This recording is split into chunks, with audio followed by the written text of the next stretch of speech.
আজকে আমি এমন একটা বিষয় নিয়ে আলোচনা করব আমার নিজের অভিজ্ঞতা থেকে। আমার কাছে একটি ছেলে আসে। সে এসে বলে যে, "মাসিমণি, একটা চাকরির ব্যবস্থা করা যাবে?" তো আমার তো সেরকম জানাশোনা কিছু নেই। আমার যতটুকু চেনা জানা তাদেরকে আমি বলি। সেই অনুযায়ী তার জন্য কিন্তু সুন্দর একটা চাকরির ব্যবস্থা করা হয়। স্টার্টিংয়ে ৮,০০০ টাকা দেবে। যে স্কুলেও থাকবে সেই স্কুলটা দেখভাল করতে হবে এবং তার জন্য ওকে ওখানেই থাকতে হবে। আর মাসে ৮,০০০ টাকা দেবে।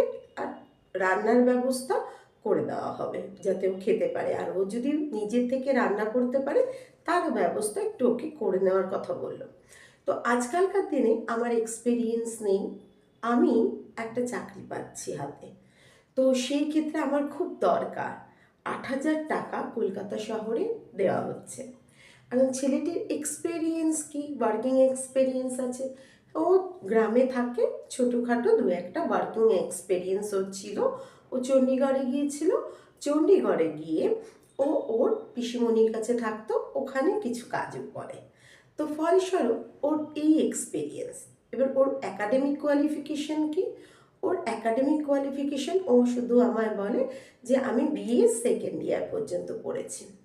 বিএ সেকেন্ড ইয়ার মানে এইচএস ওর কোয়ালিফিকেশন, লাস্ট যে বোর্ডের পরীক্ষা দিয়েছে। তো ওকে আমি জিজ্ঞেস করি যে এই চাকরিটা ঠিক আছে? তো ও কিন্তু তখন, ওর মুখ দেখে আমি বুঝতে পারি যখন আমি গিয়েছিলাম যে ওর ভালো লাগছে না ব্যাপারটা। তো যাই হোক, ও তারপরে বললো এই টাকায় কি করে চলবে, কারণ আমি ৮,০০০ টাকা এখানে থাকবো, বাড়িতে কি পাঠাবো, তারপর খাওয়া দাওয়ারও তো মাঝে আমার বন্দোবস্ত করতে হবে। তো আমি আর কিছু বলি না। ফলস্বরূপ তারপরেও তার মা আমাকে বলে, সেও বলেছে সে কী চাকরি চায়। আমি তাকে খুলে জিজ্ঞেস করলাম যে তোমার বায়োডাটাটা আমায় পাঠাও, তুমি কি চাকরি চাইছো? না, আমি একটা অফিসে ক্লারিক্যাল পোস্টে চাকরি চাইছি। ঠিক আছে। আমি বললাম যে সিকিউরিটি গার্ড আছে বা সেলসের কাজ হয়, তো সেইখানে কত মাইনে দেবে আমাকে জিজ্ঞেস করলো। আমার যা পরিচিতি, মানে পাঁচ পাঁচ শুরু, অথবা হার্ডলি 7 এরকম দেবে। বললো ওই টাকায় আমার পোষাবে না, আমার চাই 20,000 টাকা স্টার্টিংয়ে। তারপর বললো বিদেশে যেতে পারবো, তার বন্দোবস্ত করতে পারো? আমি সাধারণ মানুষ, আমি কোথা দিয়ে করব? আমার এক আত্মীয় বাইরে থাকতো, তাকে জিজ্ঞেস করেছি। কিন্তু সে তো একটা চার্টার অ্যাকাউন্ট ফার্মে কাজ করে, ওর ওইটাই পরিচিতি। ছেলেটি আমায় বলল যে আমি কি চাকরি করতে পারি, আমি ওই ক্লারিক্যাল পোস্টে, অথবা আমি কিছু খাবার দাবার তৈরি করা সেই কাজ করতে পারি। ওর বাবা মেডিকেল কলেজের কাছে যে ফুটপাতে যে স্ট্রিট ফুডগুলো হয় ওখানে কাজ করে। তো ও তার জন্য অনেক কিছুই শিখেছে। তো বললো আমি যে কোনো হোটেলে রান্না, শেফ যদি আমায় বাইরে পাঠানো হয় শেফ হিসেবে, তাহলে। এখন কথা হলো যে আমি বললাম তুমি গ্র্যাজুয়েশন কেন কমপ্লিট করোনি? তখনও আমায় বলল যে দেখো মাসিমণি, আমার অসুবিধে ছিল, ওই সময় আমায় কাজে ঢুকতে হয়েছে, আমি করতে পারিনি। আমি বললাম তাহলে ওপেন ইউনিভার্সিটি আছে, তাতে করতে পারতে। তাতেও সে বললো ওপেন ইউনিভার্সিটিতে করতে পারতাম। তার বর্তমান বয়স কত? 28 বছর। এই গল্পটা বলার পিছনে কি, প্রত্যেকেরই না আমাদের একটা ইচ্ছে থাকে, স্বপ্ন থাকে, চাকরি করার মন মানবিকতা থাকে, কাউকে ছোট করা নয়। কিন্তু ছোট আমি এখানে করতে চাইছি না। আমি যেটা বোঝাতে চাইছি যে আমাকে তো একটা এই লেভেলে পৌঁছানোর জন্য আমার তো নিজের কিছু কোয়ালিফিকেশন বাড়াতে হবে। তারপর না শেফ হতে গেলে সাধারণত যারা বাইরে ফরেন কান্ট্রিতে চাকরি করে আর কি, তারা তো হোটেল ম্যানেজমেন্ট পড়েছে, পড়ে তারা শেফ হয়েছে। ছোটোখাটো জায়গায় কি হয় না, ছোটোখাটো যে রেস্তোরাঁগুলো থাকে ওখানে ওরা বাসনপত্র ধোয়া থেকে ছোট ছোট কুকের হয়তো নেওয়া হয়, এরকম কিছু বিদেশে আছে। সেই সম্বন্ধে আমার আইডিয়া নেই। আমি ছেলেটিকে বললাম যে এই বিষয়ে তো বাবা আমার বেশি কিছু চেনা জানা নেই, তোমাকেই না ওটা করতে হবে। কি করতে হবে? তোমাকে রেগুলার পেপার দেখতে হবে, নেট গুগল সার্চ করে কোথায় কি নিচ্ছে না নিচ্ছে, আজকাল ইন্টারনেটে অনেক জায়গায় সব কিছু জানা যায়, তোমাকে করতে হবে, কারণ এই লাইনটা তো আমি জানি না। তো ব্যাপার হচ্ছে ও আমাকে বলে আমার বাবা আমার জন্য কিছু করেনি, আমার যদি না করে, কেউ যদি একটা চাকরির জন্য হেল্প না করে, আমি কি করে চাকরিটা করব, আমি কি করে পাবো। একটি 28 বছরের ছেলে এই কথা বলছে, কাউকে আমি ছোট করলাম না। ব্যাপার হচ্ছে আমাদের কিন্তু অনেক বিখ্যাত মানুষ আমরা জানি, যাদের হাত নেই, পা নেই, তারা বিশ্বজয় করেছে, তারা এভারেস্টের শিখরে উঠেছে। তারপরে হাত নেই, পা নেই, প্রতিবন্ধকতা সত্ত্বেও তারা কিন্তু নিজেদের একটা পরিচিতি তৈরি করেছে। অনেকের এরকমও আছে বিশ্ববিখ্যাত মানুষজন, যে যাদের বাবা মা নেই, খুব ছোট বয়সে তারা বাবা মাকে হারিয়েছে। এখানে ব্যাপারটা হচ্ছে কি সেইটা ওকে ভাবতে হবে। ওর এইচএস অবধি তো পড়েছে, যে আমাকে খাটতে হবে। প্রথমে আমার হয়তো যদি আমি আমার দেশের দিকে, গ্রামের দিকে ছোট একটা আমি দোকানের ব্যবস্থা করতে পারি, বা কোনো দোকানে আমি কাজ করতে পারি। ইভেন এখানেও বাবার সঙ্গে এসে আমাকে কাজ করতে হবে ওই কাজটা করতে চাইলে।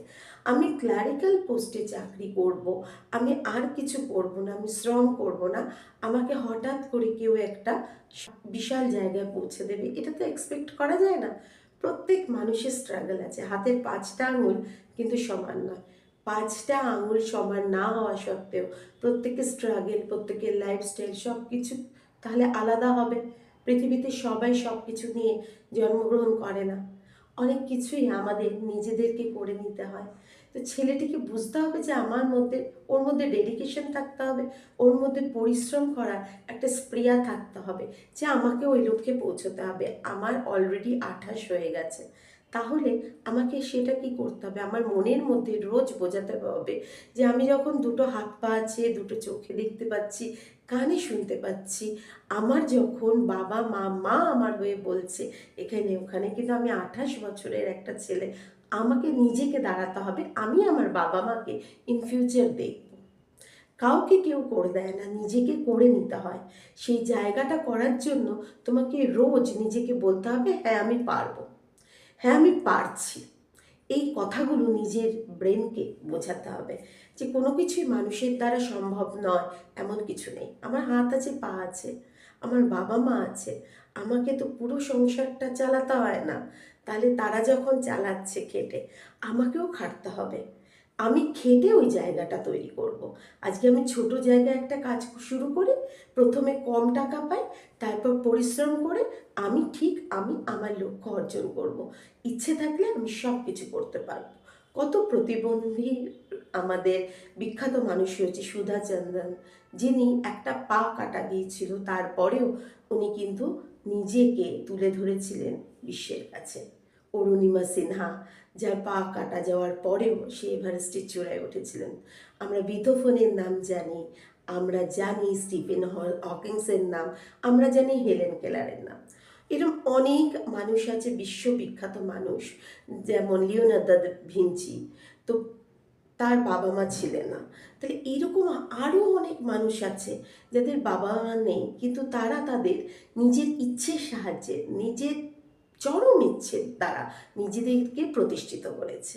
তো প্রতিষ্ঠিত করার জন্য না, নিজেকে প্রথমে ডেডিকেট হতে হবে যে আমি কি চাইছি, আমাকে লক্ষ্য স্থির করতে হবে, রোজগারের আমার প্রস্তুতি রাখতে হবে, তারপরেই আমি ওখানে পৌঁছবো।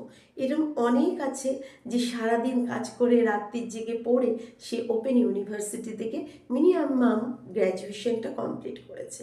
শুধুমাত্র আম্মু যখন আমার কাছে এসেছিল না, বেশভূষা কিন্তু ভীষণ স্মার্ট, তার মানে ওর বাবা মা কিছু কমতি রাখেনি। ও চাইছে কেউ ওকে চাকরি দেবে, এবং সেটা স্টার্টিংয়ে 20,000 টাকা, তাহলেই ও কিন্তু ওর লক্ষ্যটাকে অর্জন করতে পারবে। তাই প্রত্যেককেই বলছি, যারা যুব সমাজ, যে তোমাদের কেউ কিন্তু হাতে ধরে কিছু দেবে না, নিজেদেরকে তৈরি করতে হবে। খুব ছোট জায়গা থেকে উঠতে হবে, সেখানে খুব কম হয়তো বেতন পাবে, তাই বলে মন ছোট করলে হবে না। কেউ কাউকে করে দেয় না। নিজের মধ্যে যদি তাগিদ থাকে, নিজের মধ্যে যদি খিদে থাকে, নিজের মধ্যে যদি নিজেকে দাঁড় করানোর ইচ্ছে থাকে, নিজেকে সেই রাস্তা খুঁজে নিতে হয়। ঠিক আছে, আমি যখন এই কাজই করতে চাইছি, যে কুক হিসেবে কাজ করতে চাইছি, তাহলে আমি আমার বাবার দোকানে আসি, ওনার পাশে থেকে থেকে আমিও ওই কাজগুলো করি। পরিশ্রম করি তাহলে আমি ওইটা হতে পারবো। আর আমাকে ক্লারিক্যাল পোস্টে চাকরি করতে গেলে মিনিমাম গ্র্যাজুয়েশন, তার বাইরেও কতগুলো কিন্তু এখন ডিগ্রি নিতে হয়, আদারওয়াইজ কিন্তু চাকরিটা এত সোজা নয়। আমাদের পশ্চিমবঙ্গ কেন সারা ভারতবর্ষে এখন চাকরির বিশাল একটা ক্রাইসিস পিরিয়ড চলছে। তাহলে নিজেকে যদি প্রতিষ্ঠিত করতেই হয় তাহলে নিজের দক্ষতা, নিজের যোগ্যতাকে কাজে লাগাতে হবে। কেউ তোমাকে করে দেবে আর তুমি বড় হয়ে যাবে, এই এক্সপেকটেশন রাখাটাই চলবে না। কথায় কথায় বলা আমার জন্য আমার বাবা করেনি, আমার জন্য আমার মা করেনি, আমার জন্য আমার মামা করেনি, আমার জন্য আমার কাকা করেনি, আমার গ্রামের পাড়া প্রতিবেশী করেনি, করবে না। প্রত্যেকে ছুটছে, প্রত্যেকের একটা স্ট্রাগল আছে।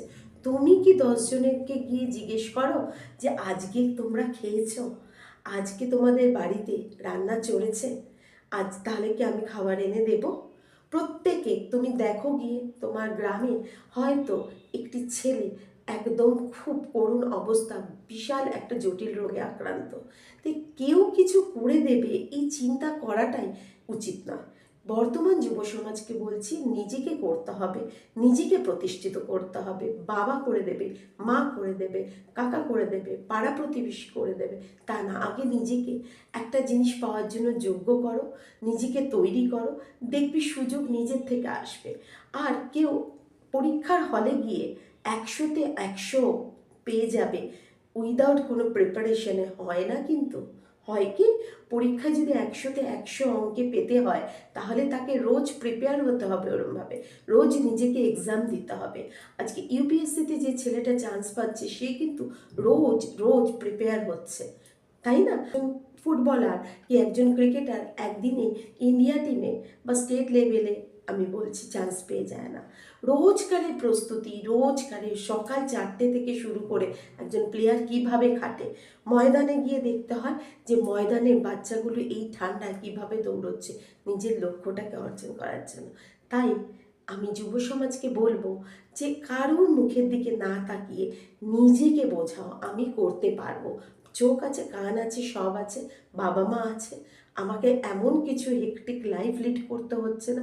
অনেকে তাও থাকে না, বাবা মা থাকে না, একবেলা খাওয়ার জোটে না। অনেক প্লেয়ার আছে রাস্তা থেকে উঠে এসছে, ফুটপাতে তার মা কাগজ কুড়োতো, তারা যখন দাঁড়াতে পেরেছে আমিও পারবো।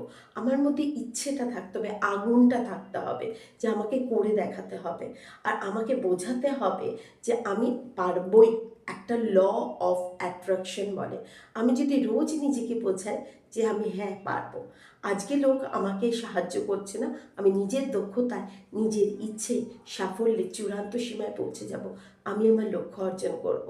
শুধুমাত্র কেউ অভিযোগ না, এই করছে না সেই করছে না, অভিযোগ করলে তোমাকে পিছিয়ে যেতে হবে, তুমি তোমার লক্ষ্য কোনো দিনই পাবে না।